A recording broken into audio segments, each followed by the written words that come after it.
Kia ora koutou and welcome to the second of our 2024 to 2034 long-term plan Facebook Lives. We've moved out the broom cupboard next door into the main chamber for today because we have the Mayor and the Deputy Mayor. So we thought we'd come into the grand surroundings. As per usual, this is being produced entirely in-house at very low budget, so please excuse any technical glitches that may come up. So as I said, today in Councillor's Corner we have Mayor Nigel Bowen and Deputy Mayor Scott Shannon. And from the staff side, we have our Manager of Property Services, Nicole, Timney. We can talk everything from new museums to clock towers to social housing to... wherever else you might like. Yep. Later in the stream, we'll be joined by Chief Information Officer Justin Bagust, who will be talking about our digital transformation at the Council and how we're working to streamline everything we do for you. So we've got the councillors here to talk. We'd also love to hear from you. So if you've got any questions or comments, or there's an issue you'd like us to discuss, please drop a comment below. So, start with the Deputy. This is your first long-term plan process. How have you found it so far? Yeah, good. Both challenging, of course, in terms of, the cost pressures and our desire to do the very best that we can for our community, but at the same time, very rewarding in terms of the knowledge that we've gained as we've turned every stone and looked into every department and every operation that we do. So being well across everything that Council does for our community. What do you think of the challenges we're facing this time around? Well, the big challenges are clearly the cost of maintaining the levels of service that our community requires from us, and the cost of replacing that critical infrastructure, the stuff that we rely on day to day, and we don't even perhaps appreciate that it's Council that provides it for us. And everybody knows the effect that inflation has had on individuals and our households and the community, but those costs that have affected what Council provides, they're simply massive. And Mayor, this is your third rodeo. Third. Second as Mayor. What did you sense coming into this? I think it's been quite different as you're seeing across the country. With rate rises, I think you're seeing a bit of a correction. Councils, have been providing a lot of infrastructure. I think we provide around 25% of the country's infrastructure, but we've had, sub-optimal levels of revenue, and we are very much in a catch-up phase, and it's a hard point, but I think this is quite different. I think last time we talked about some of the projects, City Town, we talked about the stadium, and some great projects. But this one is just around finding that balance and also what's important, and that's around that core infrastructure. And unfortunately, as we're seeing, great example the other week was the rail bridge in the Rangitata. I think why that's important, and I use that as an example, is that's probably an 80-year-old piece of infrastructure. Our main highways, that we're lucky that they don't sit with Council as far as funding them, but the bridges, the Rangitata, the Rakaya, all of those main infrastructure pieces that we're so reliant on, to get goods through to Christchurch or back down this way. They're all 80 years old, and they were made at a point in time in the country's history, and we're now at the point in time where a lot of that infrastructure needs replacement, and we're in the same boat with Council assets. Whether it be the theatres which are quite contentious. We've spent money in the last few years on libraries because we weren't good at maintaining them, and we've got to get better at maintaining these assets over time, and we've got to do a lot of investment into those core assets that haven't had that investment. And we're the proud owner on your behalf of over 300 bridges, and in the next 30 years 100 of them need replacing or some significant work. So I think what's great about this is that we're able to educate the public on the things that are really driving those cost pressures for Council. Because a lot of these little blink and you miss it bridges are astonishingly expensive to replace, aren't they? And they're all out in rural areas where there's not hundreds of people using them every day, but they are a vital lifeline. Yeah, they are. And if you think of, whether it's a lifeline for an individual, living on the other side of the bridge, or whether it's, a Fonterra tanker having to, move, through those to get to farm, then it's massively important in that, you know, overall, you know, roll-on effect to the rest of us as far as that economy and those, you know, key assets being in place. You know, we all take them for granted. I was driving out to Doran the other day, and I was on the way back. I actually, you know, started to count the bridges because I went sort of the inland route, and it's like, oh yeah, actually, I've crossed a few bridges on my way out here. But we do take them for granted. But they're all old and they need investment, and that's what's been great about this. I think people are quite receptive to the conversations around those core assets. It's quite easy to focus on the negative, particularly when you're going through a budget process and everything costs a lot. But what do you think the opportunities are for our district? Yeah, is that, I don't want to control the mic. Well, you're doing so well, Nigel. You're doing so well. Look, there's so many opportunities. I think the problem with what we have now, if we don't do some of that, it's that trade-off. If you don't do the capital investment, where does that get you? So if you don't invest to a high level in, you know, in those core aspects, the, you know, roads and water pipes and bridges and what have you, what do we look like in 15 years' time? You know, are we the next Wellington with geysers and you know, water coming up through the pavement? I don't have the answer to that, but I think if you start to underinvest, you're going to get what you ask for. And then it's also around, you know, the importance of all those other assets. You know, if we're wanting to attract workers, you know, businesses at Washtenaw need workers. You know, I was talking to people the other day out there that they, you know, they need to attract people. We need to, you know, have their housing options for them to come and live. We need the facilities. So you need your cultural facilities, whether it's the theatres proposed at the moment, or whether it's an auditorium of, you know, a newer build, or whatever it ends up being. There needs to be money in the budget to deliver something in that space. The same with stadiums, all those sort of things, and you know, swimming pools across the district. You know, people will argue, well, I don't use that specific, you know, that specific item myself. I don't go swimming, but I pay for the swimming pool. You know, that's unjust. Well, most services in life, you know, whether it's healthcare, you pay for it, but you don't use it until you need it. So there's some. I think what's great is, you know, there's some awesome conversations, and people are quite real to the challenges that we're facing. But there's some great opportunities if we do some of this stuff now and get it right.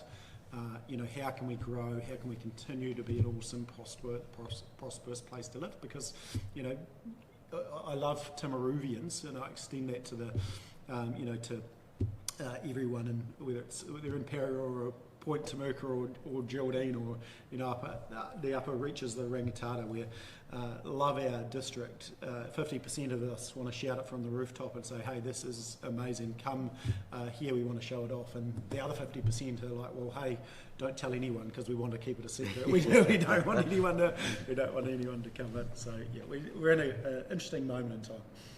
Yeah, I think you did right, Nigel, and it is that balance that we're looking for, isn't it? It's the balance of that infrastructure that we know that needs the work and the investment, and those social aspects that are important to us in this district. And how do we get to that point, and at the same time do it balanced financially, and achieve a balanced budget, so that we're not lumbering future generations with excessively high rises, so that it's spread over the generations, and we achieve what we need to achieve for our communities. Yeah, 100%, and not getting away from the fact that, you know, people will be looking at the big number in year one, 15%, and saying, hey, you know, we can't afford that. And I think it's partly the understanding of what councils do, and we're an infrastructure provider, and yeah, we accept it's challenging, you know, environment at the moment.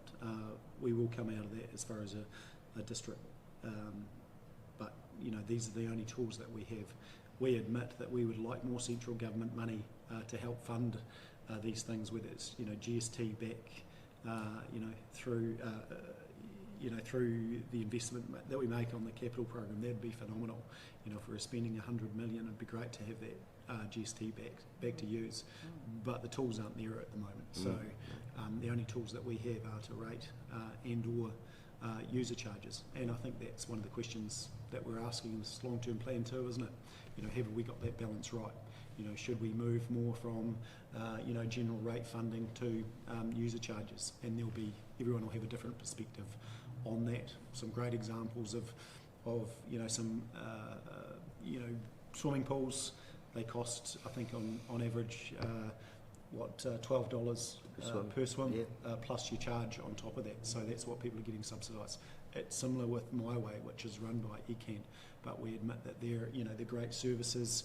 I've talked to oldies, in lifestyle villages and rest homes whereby they've got rid of their cars because they're, 100% confident that My Way, will get them to where they need to go, and they're more engaged in society. They're, getting out to, places that they didn't have the confidence to do so. So, that whole concept of ratepayer subsidy, whether it be ratepayers subsidising something or taxpayers subsidising something, it's the model that runs countries. Yeah, no, did right. But on that point, I guess we're interested from the public. I mean, this is the whole point, is we want people's feedback. So if people are out there and say, well, hey, we don't think you've got this right on this particular activity, well, tell us. Maybe it should be a different model. And I think what people don't understand is every, long-term plan, we look through every item, every line item, and we go, well, hey, have we got this right as far as the mix for a swimming pool? Is the mix right as far as user pays to what's paid for by the general rate? We look across every activity on that, and I think that's important for people to understand, and so they can feedback on those individual items. You've been to farmers markets, I was about to say scout halls, but community groups. You've had people in the chamber. What's the sort of feedback you've been getting so far from people out there? Oh, lots of feedback. One of the best parts of this process has actually been getting out and just talking to people and hearing what's important to them, because even though we're asking for submissions to the plan, we want to hear about everything that matters to the people in our community. So in each different community, we've had lots of feedback about community-specific things, be that road speeds or whatever, or even some things that may just be central government issues. It's been good to hear all of that and to help people to understand what role council plays in that, and also how they can help as well. But some of the largest concerns, I suppose, that I've probably heard have been those surrounding debt and how we manage debt, because it's quite different to what people understand within their own households. For example, people have mortgages. You can't pay for your house up front, and we've discussed it several times before that, if you go out and buy your first home, your debt to income ratio might be 500%, that 5 times your earnings you can use to buy your house.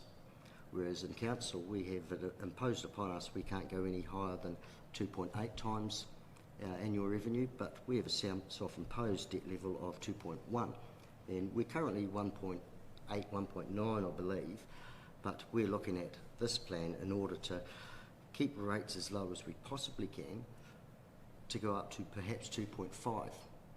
And what that means to people, because we're talking such large numbers, immediately people will come to us and say, we're talking hundreds of millions of dollars here, and it is concerning.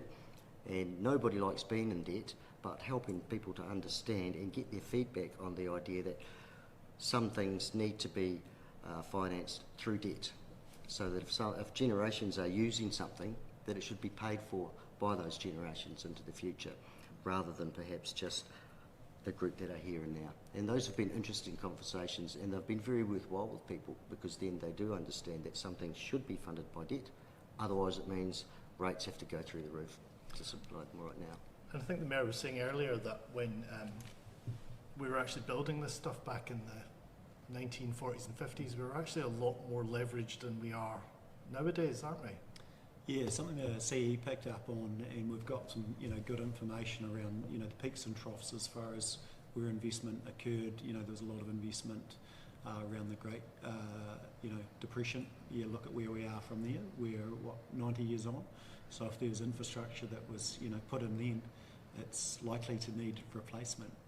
And there was some great infrastructure that's put in, and there's some infrastructure that wasn't as good. I mean, the asbestos pipes, I think they were era might be the 50s. You know, they've decayed at a quicker level than they would have liked, but we've got older infrastructure, cast iron stuff that's, you know, lasted longer. But it's the peaks and troughs, and unfortunately we're in a peak of need to invest back in some of these spaces. You know, and unfortunately, you know, a lot of what we're putting in now as far as pipes, PVC, they'll have 120 year life. Someone at some point into the future is going to have another large blip of renewal. I don't think we'll be here to have to manage that one, but... So we debt fund projects like this and projects like the Theatre Royal, which we will no doubt come to, because it's a biggie. And why do we do that? Is it so it doesn't affect the bottom line at the end of the day? It doesn't hit every ratepayer in the full way that it would normally? Yeah, and I guess the concept across government and local government is what you call intergenerational debt/equity, is that, you know, and it's no different than how you'd use debt to fund your home. You know, you're funding it over a large period of time, and so the theory is that, hey, the burden of the cost of a project is across many generations that get the benefit of that project. So, you know, loans specifically might only be 30 years, but actually we're depreciating some of these assets over a longer life. So it might be an 80-year lifetime. So, you know, we're putting a pipe in a new road. You know, you might benefit for the 10 or 20 or 30 years that you're in there, but actually there'll be others that will benefit from that, and so you're not paying for the full you know, cost of that asset. Other people will be paying for that asset on your road over a period of time as well. So that's probably a rough way to look at it. So Nicole here, a lot of the stuff we do is unseen. Yes. A lot of what Nicole here does is very Very seen. I mean, one of the big projects is the Theatre Royal, which, if you went by sort of column inches, it would probably be seen as the only thing we're doing over the next 10 years. Where's that process at the moment? Right, so in very quick answer, and then I'll flesh it out some more. We're awaiting a fixed lump sum from South Base Construction, who are contractors to build the project. And when we get that fixed lump sum, we'll be coming back to council with all that information and for final sign-off. So we're nearly there. All being well, we should see some action really from the first week of July or second week of July.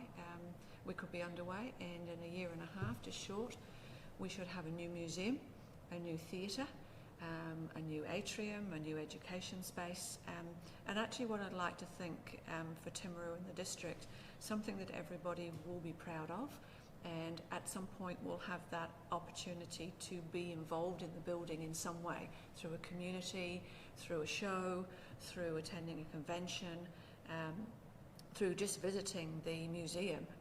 A lot of what we're doing for the building is community. It's open, it's free, and the building's open. We want the families, we want the children, we want people to go and see what our district is about, the history of the district. There's going to be a wonderful fit out, and just the ambience of the various activities that will go on there. So it's not all about pay. It's not about the cost of going to the theatre. There will be plenty of things that people will be able to do and interact with this building. And that comes back to an earlier question that you asked the Mayor early on, and our Deputy Mayor, investing in this social fabric, which is above ground, is really important, because yes, we can drive on our roads and we can flush our toilets and we can drink water, but actually having something to do afterwards, that well-being, those forays that you go to, those community connection points, enrich the cultural environment, and they are what actually make a lot of our districts really fun to live in and be in. And I really do think this is an anchor for the future for our town. I'm tasked by our elected members. We go away, they say we'd like to build something, we'd like you to renew this, we'd like to bring these things together, and they take a number of years to flesh out, to talk to communities, to talk to our stakeholders, and to come back with iterations of designs over time to get the best fit, because it's a huge investment of capital money, and you don't always see that. And for the built environment or the vertical it happens in blips. It happens over 10 to 12 years, and suddenly here's this big thing in front of you that can be very publicly focused. So we're nearly there. It's been a long process, a genesis of ideas from previous mayors through our current mayor, through previous elected members, through current elected members, but at a really exciting point. The hard work's done, and we're just waiting for that number over this next month and a half, and hopefully, I think we'll be all go. And by all accounts, it's taken a wee while to get to this point. Yes. It's taken a few years. I mean, what are the particular challenges that kind of make it take that long? Why has it gone on as long as it has? Well, again, I think we've seen COVID in the middle of the idea to design. There were quite a lot of design choices. We had to play with what we call the topography, which is actually the lay of the land on the site. Nothing was flat. Everything had some kind of hill or curve, and if you went from Stafford Street to Barnard Street, there's almost like a 6 metre height difference in one area and 4 or 5 metres in another. So we had old buildings that had to be removed. We had Heritage New Zealand to deal with. But we had a lot of stakeholder engagement, and all of that had to feed into coming back to council, and then actually new elected members. So the process has actually been extraordinarily thorough. It's had a lot of people involved with it, and that takes time. And we're in an environment where, in rightness, all of this comes back to council, comes back to the public and back to the community to have their say. And that's why it's taken time. But I think, like a great cheese, we're there. And I think we've got what everybody wanted, and sometimes you don't always get that if you go rushing in a hurry. Yeah. Yeah, it hasn't been the perfect process, but I think what people probably don't understand, and there'll be lots of learnings, I think what people don't understand, we do actually really well with capital delivery. We do really well with the underground stuff and the stuff that everyone can see, which is the vertical build, such as the theatre, is more challenging. But what people don't understand, I think, is that our legislative requirement to consult, and also elections every 3 years, democracy, actually, in all reality, adds cost to these projects. And so, if you had a seamless transition from where to go, we might have delivered it already at a cheaper price, and that's some of the challenges that we have. But I think extraordinarily grateful to the government and through MB for our $11.6 million that is going towards this overall 57, and getting a wonderful new large museum, state of the art, with new education space, atriums, and then a revamped wonderful theatre that's in par and in line with the Regent Theatre in Dunedin or the Isaac Theatre in Christchurch for effectively $45.5 million. An awful lot of money, but split that in two, and you begin to actually bite the elephant one little piece at a time, and it starts to make more sense. Yeah. Because I think the direct effect on the theatre, on your rates bill, is probably less than people imagine. It wouldn't make a massive difference if you were to knock it off right this second, would it? No, look, I think what people probably don't understand is you can pull, the way I describe it, you can pull all those community projects out, and the theatre and heritage and the stadium in the current budget, it's probably about 10% roughly of our overall capital program. You could not do those, and it actually won't have any upfront effects on rates. It will over the 10-year period. It will have more of an effect on our debt ceiling, it going up, but also it coming down in interest costs, etc. But as far as that, those early rate increases, they're still very likely to need to happen at the similar level. So the conversation around, hey, stop the theatre, then we'll get a rate increase that is palatable, and palatable is quite different to an individual. That's not the truth, unfortunately. So we've still got a massive capital program. We've got other challenges, and that's why part of this long-term plan we've tried to turn the direction of conversation to some of those things I've touched on earlier. where the costs have increased and where we need to renew that infrastructure. So it's the bridges have gone up 38% in 3 years. Water pipes and roading to renew those have gone up 27, 28% in the last sort of 3 years. So a lot of that is driving those upfront costs. So those people that argue about what's core and non-core, actually what's driving the costs is the core. We cannot do the non-core, but the costs will still be there upfront. Because the theatre, again, it looms large over these proceedings, to be honest. You will get questions about it, you get queries about it. How big a part of the 10-year plan actually is it? Well, I think that there's two answers to that. It's been part of previous 10 years plans, and this is why when we talked earlier on about the time to get to this point. This has been through 2 previous long-term plans. It's been on the books for quite some time, and I think it can be hidden over time until the reality of something right in front of you, and then suddenly you've got to get the checkbook out and you've got to pay for it. But here we are, and I think when we look forward, something of this magnitude and nature may not come around again for 15, even 20 years to this level, but we look at all of our other vertical projects and they have to be timed at some point, and it's this time, and though it's not really part of this long-term plan, the amount of debt that people talk about and added to what we're doing for core makes it part of the conversation, makes it part of that discussion about where, how much debt level can we have, what percentage do we spend of our capital available to us on core assets as opposed to our social fabric, or what you could call non-core assets. So I don't know if there's a clean answer to that one, Stephen, but I don't know if the Mayor or the Deputy Mayor have any further thoughts on that, because there are a lot of questions coming from the community. Yes, yeah, there are, and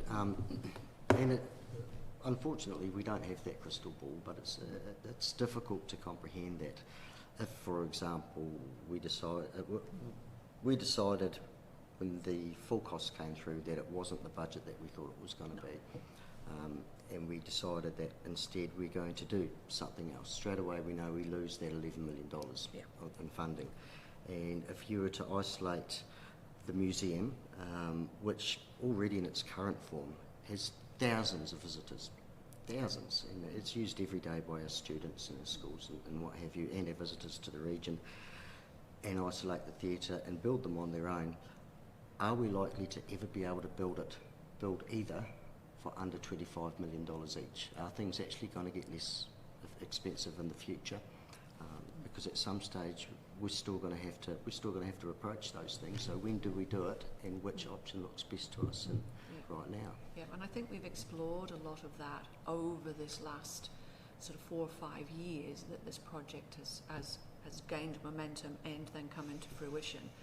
And this project has suffered from exactly the same percentage increases that we've seen for the roads and our core infrastructure. So, we've got 25 to 30% that's gone across all sorts of aspects of this. And we can't sort of lose sight of that. And therefore, yes, there's been an increase for the community as they see this, but so has a lot of our other core. But if we were to kick the can down the road, as they say, would we get in the future what we're getting now? Possibly not. Will it cost us more? Absolutely. Everything is cheaper in the here and now than it is in the future. Would we build them together again? No, we would lose, yes, the $11.6 million from government. So they would be scaled back. So this is an opportunity. Timaru punches above its weight on all sorts of verticals. When we think about running tracks, we think about our facilities, the swimming pools, etc. And we put effort and energy into making what we build really, really key. And I think this is one of those opportunities. This is something we will look back in the future and go, wow, I'm pleased we did that. For a lot of people, I'm not saying everybody is in that camp, but I think there are a lot that do want to see it, and I think it's going to be very heavily utilised. It's interesting through the conversations that we've had, lots of drop-ins, how much the theatre isn't mentioned. No. It's another things that, and people have been really, driven around the conversation that we're having around what we need to get on and do. A question from Nicole, like there's people, and it's probably partly because of the chamber, councillors, elected members were great at throwing one-liners around, and then it gets printed. Some people will think, hey, this is going to end up costing us, 70 million. What can you sort of explain, what is in the budget to the 57.1, but how that works and what de-risks council at that point, so it doesn't go from 57.1 to 70 or 80 million. I've heard lots of different numbers. Yes. So absolutely, 57.1 million is the ring-fenced project amount, full stop. And within that project amount, we broke that down to understanding what contingency would we have to put aside, how much would our client side costs be, and then it comes down to what is our construction budget. And those items, those three lines, come to our 57. So we work backwards from that. And then we actually design to our construction budget, and that's what we've done. We've gone away, and this is why again it's taken some time, because the design has been chiseled to make sure that when we costed, and through the process we QS'd, we've had construction firms, and this one in particular, reviewing the cost to build things, and we've come back to council time and time again with that information. We have an internal reference group that has some of our councillors involved. That information is coming through every month, so they can see and track the progress. Been made very clear to the project team, this is what we've got, this is all we can afford to spend. Bring something to us that fits that cost structure, and that's what we've done. And no, it's not going to cost any more. I've seen the cost estimates coming through, and just before we've gone out to procure, they're in line with our affordability. It is absolutely not going to be anywhere over or even near $70 million when we built this. It is 57.1. That includes fit-out costs. Not for the museum. The museum are actually on a fundraise to do their own fit-out, because they wanted to take it to another level than this project could afford to do within the budget we had. And they've done really well. They've actually, of their 3.2 million that they're looking to fundraise, they've already got to a $2 million. Brilliant. So it's really, it's really gaining some wonderful momentum for them, and I think, it is difficult when you hear numbers being bandied around, but factually we always bring that information back to council. Factually it comes through in our reference group meetings, and we are working to 57.1, and if we don't come in with that when we come to council in a couple of months' time, council have made it very, very clear, go away and rethink it. So we think we're bringing something that absolutely is going to work within that budget. And the Museum Development Trust, they're doing a great job fundraising there, aren't they? And, yes, and, they are. The numbers through the museum currently are about 26,000. I think people don't understand the role that museums play in education for our kids in our communities, and I think that's important for people to understand. Actually, council does have a role across the country in supporting education. They do some amazing programs across museum libraries and others through those holiday programs and what have you. So, you take those away. I think it's only when you use the services that you appreciate them sometimes, isn't it? Yeah. But, shout out for the Museum Development Trust. If you're keen to help support that, great passionate people, get in touch with them, because I'm sure they'll appreciate donations, and they're doing a great job there. Yeah. And we do forget, because the whole project at this stage is the theatre role and the heritage, we tend to, as we do, drop the whole line, and it becomes the theatre. But yes, there is another whole 50% involved in this whole new build that we're doing, which is the museum. And you're right, they actually, working with the Ministry of Education, we provide and help with those history lessons across the whole district, and bringing in the various iwi communities as well, and it's a very rich environment. Hence we have an education space within this new build for them, which will also double up for other uses as well, and community use, but it's a big space with desks and chairs and things that will go in there, and our children will be able to come from all the schools across the district, will be involved in the new museum, in the education space, and hopefully then maybe cut across and be involved in some of the theatre activities that go on as well within the space. So I've got a few questions coming in from the public here. One's asking about affordability for rates and people on fixed incomes. What do you say to that? Yeah, so there's, and that's one of the biggest challenges that we probably have here. You know, we're conscious that 23%, I think, of our ratepayers or residents are 65 and over, and that's only increasing. And just, sorry, to give some basis, so Timmera as a provincial council is sitting currently about a third of 23 provincial councils as far as lowest. So we're actually, I know this doesn't help people that are listening in those challenging times, that we're one of the lowest currently. So when we have say we're having a 15% increase, we're not going from the bottom of the pack to the top of the pack. We're all just growing together. So after this process, we're still likely to be, probably one of the cheapest provincial councils. That doesn't help anyone, in regard to their ability to pay. What's happened, and this is the challenge and the disconnect, because we're a provider of infrastructure and services for ratepayers, and we've only got the certain financing and funding tools to do that. But we're not the provider of welfare, and that sits with MSD and central government. We administer, and this is probably a good one for those that can apply, we administer on behalf of the government the rate rebate scheme. If you're wanting to know more about that, touch base, just ring the front desk is probably the easiest way. We can talk about the detail there. So that's just increased from $750 to $790 from the 1st of July. You can apply any time through that rating period, so through that year, to get that rate rebate. So if you think you're eligible, please ring up, and we want to talk to you about that, because that's central government money coming back into a help fund. And then we're also aware of benefits, etc., that have increased, but very conscious that we're not the only increase in costs that's coming to people. We will gobble up a bit of that increase that you get, whether it's in a rate rebate or an increase to some sort of benefit.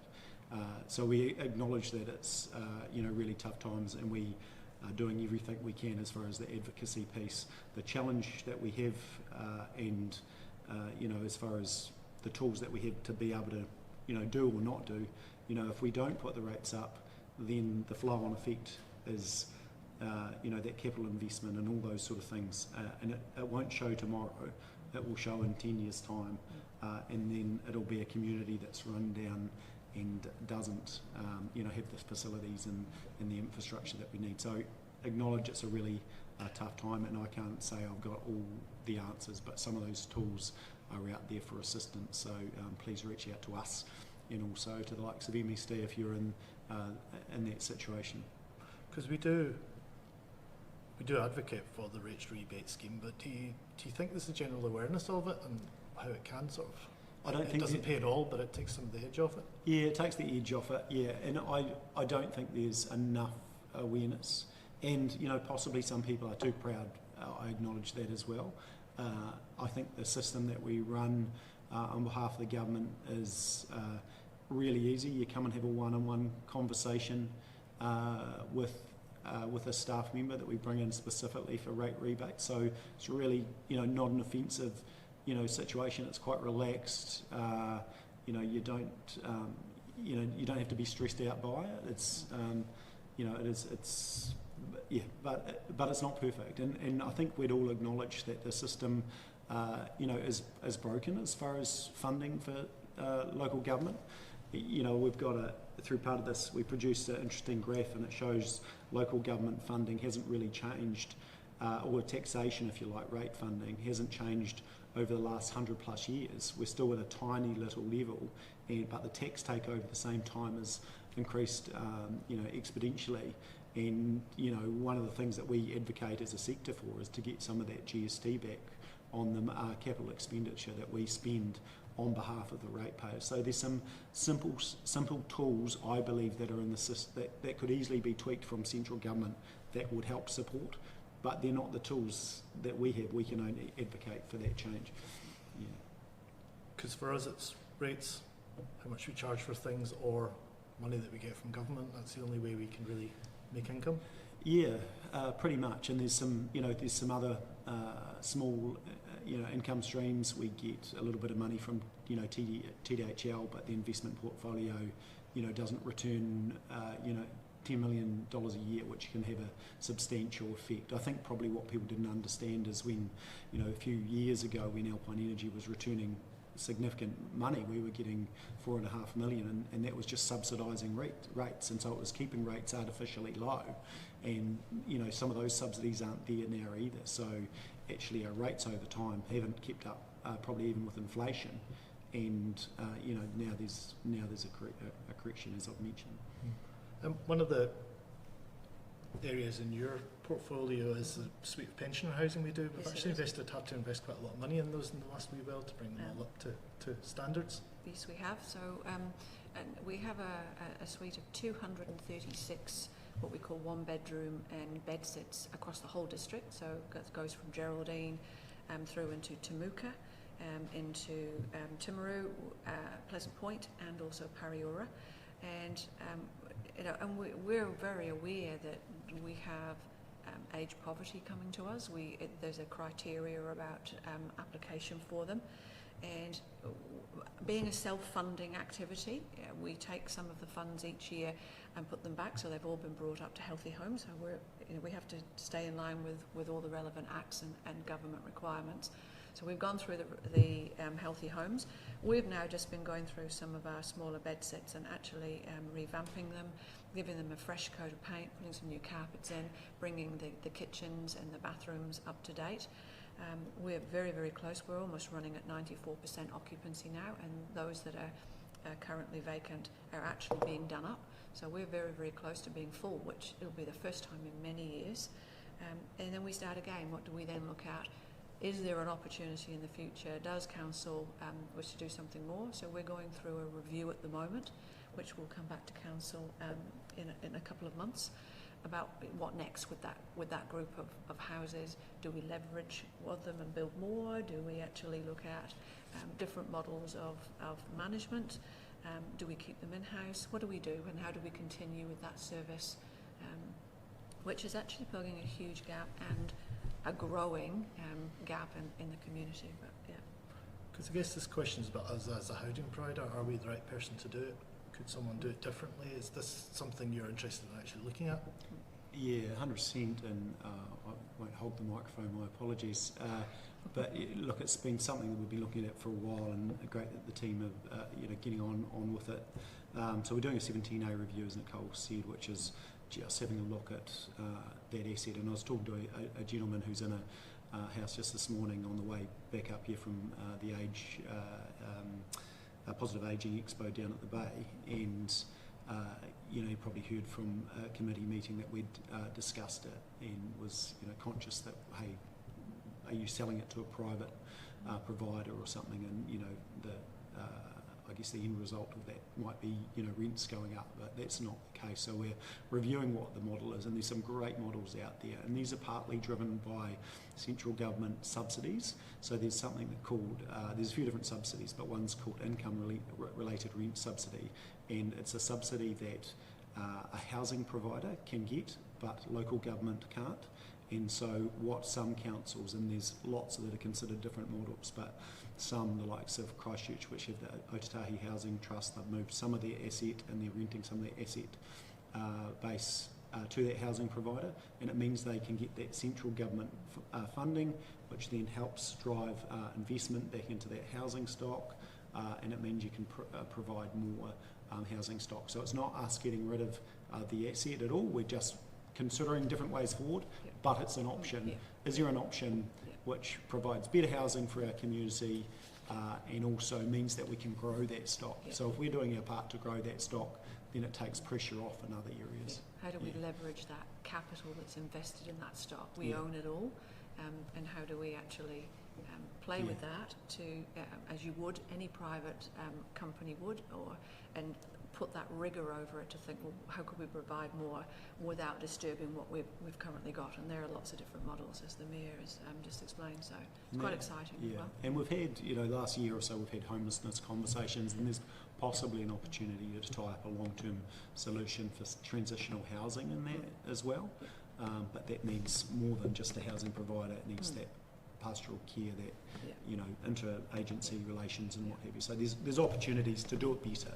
Yeah, but that's something that once we consider a paper, we'll be consulting with the community on any changes if we were to make those.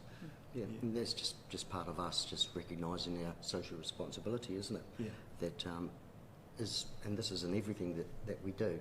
Are we the best people to do this, and can this be done better? Perhaps we are.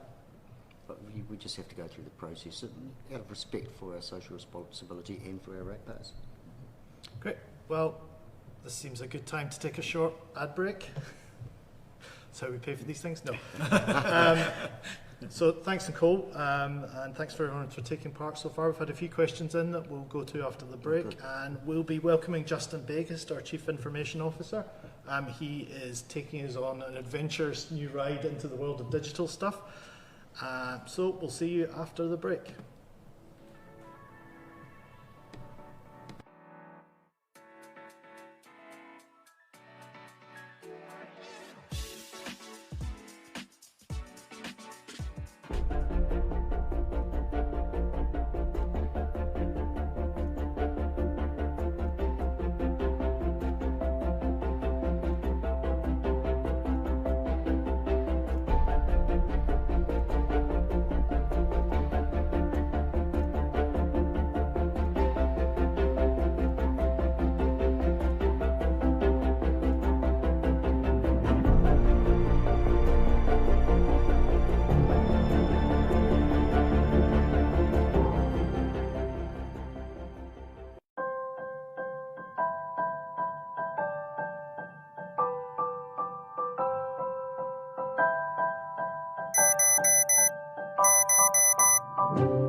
And welcome back, everyone. We're now joined by Justin Bagust, our Chief Information Officer, who looks after the thousands of invisible processes that sit behind what we do every day. So welcome, Justin. Thanks.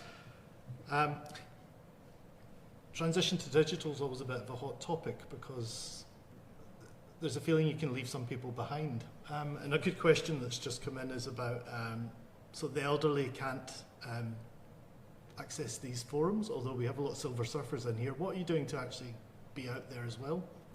Yeah, no, you're right. There's lots of elderly that do, but to address that question, so we are doing lots of community drop-ins, and we have already talked to a lot of elderly. Also, I get a lot of people ring me and speak on behalf, or come into the office and speak on behalf of a group that specifically can't come to us. But like I've just been this morning at the Positive Ageing Expo, which is run by Age Concern. We're back there at 1 o'clock. We've got 3 counsellors down there throughout the day, and myself. We've got staff. We've also got the library staff down there, and some other parts of council down there. We spoke at Age Concern a couple of weeks ago on their Friday lunch, which was about 60 odd people were in attendance there.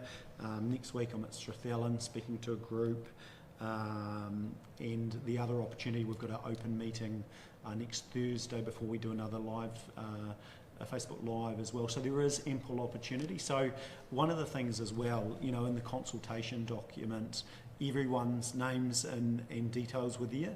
If there's someone that wants to contact us, please pick up the phone. We'd love to hear from you. We will answer, we will reply. If we need to go and meet you specifically, we will do all of that. So just be in contact. If there's someone out there that's concerned and wants to have a chat, we can arrange a time and work through that. And I know as a mainstay of the Temuka High Street, you're... Absolutely, and I love that about my role as a councillor, and being a provincial councillor in particular, based on the main street of Temuka. I do have people visit me every day, and to be quite honest, 90% of those people are probably retired, and it's wonderful, and they know I'm available in Temuka. Like Nigel says, all our numbers, all our contact details are in that document. Please, give us a call. And if people can't get the document online, they can pick it up from the library, yes, any of our service centres, or even the main office at TDC here. And I have them in my office where I work every day as well. And if you need documents signed, Scotty's also a JP. So, yes. So Justin, behind the scenes, councils are quite old-fashioned organisations. We still do a lot of paper, but you're hoping to kind of start to push us towards a bit more of a digital future? yeah, digital revolution, I guess you could call it. And I guess one of the things that I get asked is, how do we make sure that we don't leave parts of our population behind? And that's a big focus for us, is about what's the user experience of using our systems. So we can ensure that while we're digitising things behind the scenes and trying to make things more accessible online, like live streaming the council sessions and so forth, we still want to assure people that being able to come in and actually talk to someone physically, or pick up the phone and talk to a human, we still have that as a service, and that's not going to go away. And that's the feedback that we're getting. We want to make things really usable. So when we do launch new systems or products out to the public, there's quite a bit of testing goes into that to say, is it a system that is easy to use, and is it the language that's used nice and simple and clear? But there's lots of, I'm pretty excited about some of the stuff that we've got in behind the scenes. So there's quite a bit that happens under the covers in councils that doesn't get talked about much. So you would have been hearing about AI quite a bit, large language models, and ChatGPT, and it's doing all these crazy things and answering questions. And there's been some questions about, is it reliable, or what's happening to our data? How does that get used? What happens if I put information in there, and does it get shared to everyone? So we have some good policies, and we've talked to staff about being responsible about what data we put into that. And we have some systems, and we're moving forward to utilising some of the time savings on that, because what we're interested in is being more efficient, less overhead in terms of the administration stuff, and it's the tedious, cut and pasting into things. so we can have the staff working on the important things, dealing with the end customers and dealing with the things that they can really get value for the ratepayers. And at the end of the day, that any gain in efficiency hits the bottom line, it hits the rates bill. Exactly. And you would have seen digital signing, so that's something we're bringing in for council, so that documents that we hand out to people via a PDF are digitally signed, and so that they can be guaranteed that that's a document. You would have heard of a case maybe in the real estate agencies up in Auckland where an agency, they'd pulled out some sheets that were quite positive about the property they were selling from a limb review. And then they got taken to court because, of course, they'd altered the limb. So that's one of the things that we're implementing for our limb, is that moving forward in the next few weeks, you will see that we'll potentially be able to get that out a little bit faster, which is a new system that we're launching. And we're certifying and stamping those things, so you can be assured that the document is legitimate. And when you get a copy of that from your agency, you can see that note that hasn't been altered, that is exactly what was the council has handed over. It also means that other documentation that council hands out, we want to assure public that in 5 years' time, if they come back with a question, we can see it's got the green padlock, it's the same document, hasn't been altered. So it gives a bit of a surety, I guess, to the public out there that what's there is good. I've got a question in saying that going electronic costs a lot as well. Look, are your systems robust, and will they need upgrading every? Good question, very good question.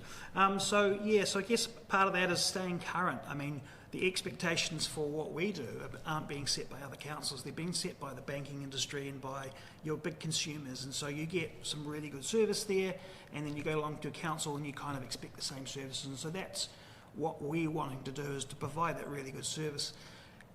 Yes, there is some costs with going electronic, but if you do it right and you do it well, we are you're getting that efficiency gain. So we can do a lot more with the electronic data a lot quicker, and so that's where you get the benefit to public. So we have plans in our IT strategic plan there is to create a citizen portal, so it's easier for citizens to access their own data. So you make it at their fingertips. We want to be more transparent, we want to be more open, and we want easier access for public to that data, and so that's part of the plans. One of those big steps in transparency has happened in this very room here, and that's the cameras you can see dotted around the place, that everything you do now seems to be going out to the world, and there's no discussions that don't seem to happen on camera anymore. How have you navigated that transition? It's actually been fun. I think it's actually been fun, because the reality is what happens in here is not a secret, and I know there's been times where that thing's still been going, and we've finished having our meeting, and hopefully the world has actually been able to see that our discussions with each other as councillors and elected members are actually normal discussions when we're talking about our kids and we're talking about the dog and what have you, and that we actually do enjoy each other's company. But we still don't stop discussing work. Yeah, look, it's been great, I think, and it was frustrating that we had some hiccups in getting to a point where we got online, but I think the system's amazing, and people, a lot of people are engaged in watching it or watching it later. It's amazing who I talk to that have been watching online council. And I said, well, that shows you we're both about as exciting as each other. But it's pretty cool, and I think people are more connected, and it is an opportunity for us to educate on what we're doing. And people can see it in real time, or if they're watching it later, the detail of the conversation. Actually, there's no predetermination. There's really good, rigorous debate around getting, to a decision. I think, it's actually a proof that, elected members are working pretty hard, and so are officers, to deliver the best product we can. Admittedly, it's a challenging environment where damned by a lot of legislation, but I think it's great, and that's a lot of the feedback that I've got. So you can't argue. There's very, very little now that we would have behind closed doors. I think there's a few conspiracy theorists out there that still think we're making all these decisions, but the only things we do are for generally a genuine commercial reason, or to keep someone's name, from being public for justifiable reasons. So, I think, and I think it's a reflection of the change in time. There's been the national review through the Ombudsman and what have you. These best practice guidelines. I would say our council's right up there as far as best practice now. So, and the public should be pretty satisfied that that's the case. And it's not just all live. So, for the people out there, most people have heard of YouTube, for example. Timaru District Council has a YouTube channel, and our meetings are on YouTube, and they're there to go back and have a look on. And sometimes it can be a little bit embarrassing when you see yourself there, but at the end of the day you think, gosh, I wish I could have watched that. That really interests me. Go into YouTube and have a look. It'll be in there. And how does all this get stored? It must go up to crazy amounts of data coming out of our systems now. Good point. So I guess with YouTube, that services, it doesn't cost us anything. So we've got an archive record there, and we have another archive on our website. But storage is actually, believe it or not, it's getting cheaper. It's all going solid state, which is no more spinning discs. So it's quicker and cheaper, which is really good. We have a lot of systems in-house that use data warehousing, and then we also take advantage of cloud services where it's cost effective to do so. Because one of the big projects that people might not be aware of is that we've been scanning the archives in the basement. Yeah, so there's been a lot of digitisation happening. So all the building records and your service consents and building consents, that's getting digitised. Lots of councils are doing that, and that's the way forward. And so that means that we can produce those documents and add them into things that we're handing out to public faster. It also means that we're able to do the idea of having a portal where you can log in and view your building files. If they're digital, that's possible. If it's physical, it's a lot more effort to have to come in and physically get those files. So it's about moving forward. And how do you protect those things? Because the physical, tangible thing, it's in the basement, it's in a reasonably safe place, it might not be That's a good point. very flood-proof, but how are you looking after that data on our behalf? So I guess you're heading into the area of cybersecurity. LGNZ, I don't know historically haven't been all that flash, and we were seen maybe as a bit of an easy target. So that's been a real focus point for us to make sure that we are staying current with the latest cybersecurity standards. And we do get ourselves rigorously audited in that area to make sure that we're not leaving ourselves open or creating any holes. So we do have a quite robust system around that. And that's to ensure that the records that are kept, there's an auditable trail, we know what's there, when it's been altered and so forth. And then that goes back historically for many, many years. And so even the files that have been digitised, the physical copies, then get stored in a place in Wellington called Iron Mountain, and so they're known to be as document storage, and that's secure, and that's because some of those are protected records. They're pre-1945, and they are heritage records, so we can't destroy them. So they're there in a humidity-controlled environment and safe. So we don't just have copies of our data in the council. We actually have copies going up into the cloud and secure storage into data centres around New Zealand. So that there's no one place that's going to kill the council if there was an earthquake happened and the council building came down. Our data's safe. And also the other thing is with that cybersecurity, we have the ability with a mobile workforce to be able to pick up and move and operate elsewhere. So in the event of a disaster or maybe COVID happens again and we have to work from home, staff are actually able to do that effectively now, so that we can just transition to working remotely, staying secure, making sure we're maintaining integrity on our documents, but being able to provide that service to public still, so we can still maintain our service levels there. Cool. All right, I think we've come to the end of our bandwidth. I'm trying to put a terrible pun in each time here. It's also, we've run over time as well. I keep planning half an hour for these things, and everyone starts chatting, it goes over an hour. So thanks everyone. We'll be having another Facebook Live on Thursday night, which could be interesting because it's at 7 o'clock at night, so it won't be at lunchtime. And remember, the consultation is still open to the 12th of May, and we need as many people to have a say as possible. There's some comments in here as well as questions, so it would be good if we can capture those as part of the process. You can see all the details and have your say at timaru.govt.nz/LTP.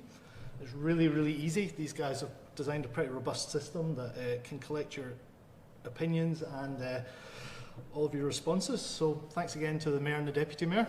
You're very welcome. Thank And you. thanks again for everyone for watching along on this. So make sure you keep an eye on our Facebook page to keep track of where we are and when our next live stream is. Thanks everyone. Thank you.